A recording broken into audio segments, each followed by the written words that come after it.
Acute coronary syndrome বা ACS বলি আমরা। এর মধ্যে ২ টা অসুখ থাকে এবং একটা হচ্ছে মায়োকার্ডিয়াল ইনফার্কশন। সেটা হতে পারে ST এলিভেটেড মায়োকার্ডিয়াল ইনফার্কশন অথবা নন ST এলিভেটেড মায়োকার্ডিয়াল ইনফার্কশন। আর তার সাথে হচ্ছে আনস্টেবল অ্যাঞ্জিনা। এই দুটাকে আমরা একসাথে অ্যাকিউট করোনারি সিনড্রোম বা এসিএস বলি। যাক ইসিজিতে যদি চেঞ্জ পাওয়া যায়, যেটা হচ্ছে ST এলিভেটেড এমআই বলি, আর নন ST এলিভেটেড এমআই হচ্ছে ইসিজিতে চেঞ্জ পাওয়া যাবে না, কিন্তু আমরা ট্রপোনিন আই বলে একটা টেস্ট আছে, সেই টেস্ট করলে কিন্তু ডায়াগনোসিস করতে পারবো।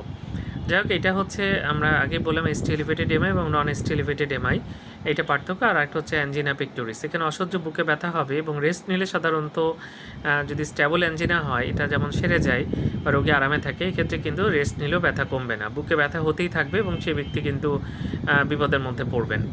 যাই হোক, এরকম যদি হয়, এটা খুব দ্রুত হাসপাতালে আসা উচিত এবং একটুকু দেরি করা উচিত না। এতে অনেক বড় ক্ষতি হয়ে যেতে পারে, সেই মানুষটি কিন্তু মৃত্যু হতে পারে। তাই আমাদের যখনই বুকে তীব্র ব্যথা হবে, আমরা হসপিটালে আসবো এবং টেস্ট করে নিশ্চিত হতে হবে যে কেন এরকম হলো। ধন্যবাদ সবাইকে।